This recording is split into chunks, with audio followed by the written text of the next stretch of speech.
On the phone, Mike has joined us from Arizona. Mike, great to hear from you. Go ahead. What do you want to know? Well, hi, everybody. I have a question. I have a .com business. I have 3 patents. I'm a purse manufacturer. I think he also asked about using social media as well. Okay. And Mike, listen, because Babette runs a super successful website, BakeSpace.com. Babette, do you have any ideas or suggestions for Mike? Yeah, I do, actually. Specifically with the Facebook fan page, because the purses are so visual, what I would do is I would, on the fan page, put up a picture maybe once a month of the bag, and then invite the fans to tag themselves on which bag they would like to win. What that'll do is that'll then send that bag sort of through their, what I call a social stream, which is either their Facebook wall or on Twitter. But that kind of interactive, since it's so visual, I would think that that would be really successful, and you would probably grow your fan base pretty, I would say pretty rapidly. Babette, how's business? Tell us how business is since the last time that you were here. Well, first of all, thank you for having me again. I'm delighted to be here. Because you are a superstar, and we promise you won't get questions about how to get into the TV business, which yeah, that was great. That's why Tom is here. Babette, by the way, Tom was she was in reality television before she started the website. But go ahead, Babette. You know, actually, I was talking to David in the green room, who's going to be on in a little bit, and he has a background in film. And I said, you know, don't be alarmed if all your questions are about film, film production. No, it was such a delight to be on the show last time. So I'm excited about sort of telling you a little bit about what we're doing and how that's helped us grow. That I think a lot of people out there who are trying to figure out how to use Facebook or how to use Twitter. Some people don't realize that you kind of have to go where the people are, like fish where the fish are, than just being so focused on what am I doing on my own website. So I think being able to grow virally and sort of have an organic approach to it, people love grassroots. And I think that visual purse of Elvis, especially with his birthday, I can't think of a better pairing. Yeah, the king. And I'll leave it there. We're just going to take a quick break, Babette. It's great for you to be here, Jordan as well, and Tom. So more answers to your questions ahead. Up next, a viewer wants to know how to expand his business on the web. We will absolutely get an answer to that when we come back. This is the Fox Business Network. We're up on a Saturday having a good time. We got an hour and a half, so get on the phone. We'll be right back.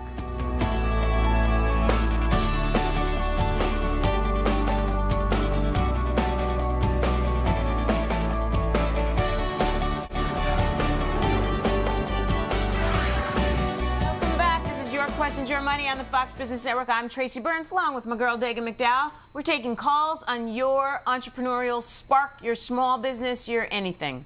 And right now it is time for our Selling It segment, where an entrepreneur gets to pitch his business or product and get advice from our panel of experts on how to expand his or her brand. And joining us right now is David Forbes. He is CEO of the Accidental Wine Company. He joins us from Los Angeles. So, Davis, tell us what you got and what you need. Good morning. Thank you for inviting me to your show. I have a wine business called accidentalwine.com. We are in the business of selling wine at lower prices than you can find anywhere else. Babette, are you listening? Good. Yes, I am. I have a ton of ideas. Well, throw them out there. Yeah, I hope you guys don't mind if I look at my notes, because I went on the site last night to really... No. Okay, awesome. The first thing I would do is there's a site called meetup.com. Now, meetup.com is a place where people can sort of get together. Either there's a certain topic that they like. Like I just went on a cupcake tour with a group. There's a woman named Tara in LA. Big, huge foodie community in LA. If you connect with, I think there was, I looked, it was 142 wine groups in Los Angeles that I think would be a perfect place to, A, advertise, because it's probably about $20 a month to advertise on the wine group's page. And then host events. These people are looking for places to go. So if you kind of create this cult following of people coming for wine tastings where it's like a surprise, maybe even use Twitter to say, okay, everyone, the secret location of our wine tasting is A. You know, the first 10 people to retweet this get a pass to come in for a free wine tasting. Now, what'll happen is that those people will start, and if I'm a little too advanced here, I'm sorry about that, you can slow me down, but as soon as that message starts to spread through Twitter, people will start to check it out. And if you put the Twitter line to say like at whatever is your username, you know, I want to get a ticket to tonight's wine tasting, secret wine tasting, and then you end it with a URL that goes to a page that says what this sort of wine tasting is about, people will check it out. The next thing I would do is I would build your newsletter, because part of what I looked on your sort of website and what you were trying to do was you're trying to build more of a database of people who are interested in wine.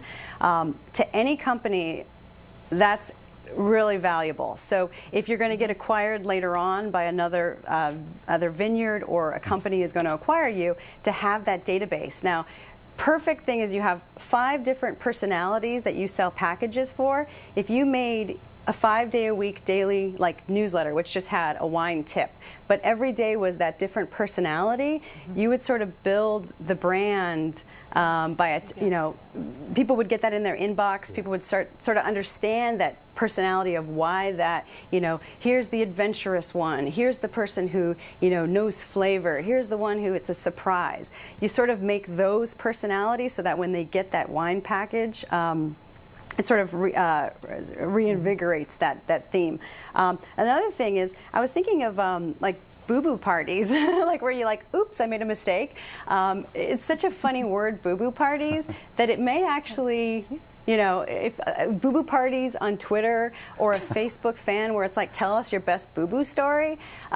You're talking to people who all have something that they messed up, an accident, but you're being able to put it into the context of, this is a wine company, we want to hear your worst accident story. So there are ways to integrate Twitter and Facebook into your sort of community and build upon that, and then force people, get them to come to your website and then sign up for your newsletter. But the newsletter has to offer something of value. So exactly, by attaching it to those personalities.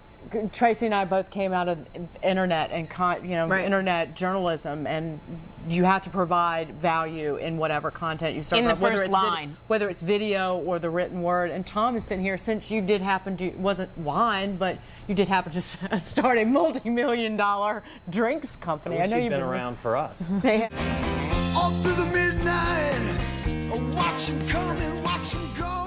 Welcome back. Your questions, your money. We are going to go right to an email. Bill writes in, I own a retail store and would like to expand my business on the web. What resources would you recommend to get this goal accomplished? Speaking of love, Babette's business is about food love. But can you give him any advice? Because he's talking about making the leap from a brick and mortar storefront to something online. Right.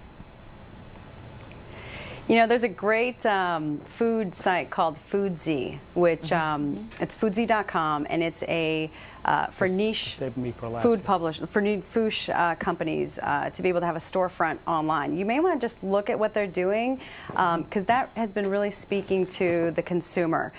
Consumers want something, while it's online, they want to be able to almost not touch the product, but they want to be able to relate to it. So check out what they're doing. What's the product? Did he say what the product was? He didn't say in the email. Because you can probably find a niche community if it's fashion. There's a ton of Ning communities that people are already building. If you either tap into them and say, hey, we want to advertise, or we want to host a giveaway, we'll give you, a whole new, if it's closed, for example, I don't know if it's closed, but if it is, we'll give you a whole new closet makeover if, you subscribe to our newsletter, or there's something that you get in return as well, so that you have that user base. So if 5,000, 10,000, 20,000 people do that, you're giving away one closet full of clothes, but at the same time, now you're able to start building these relationships with these consumers.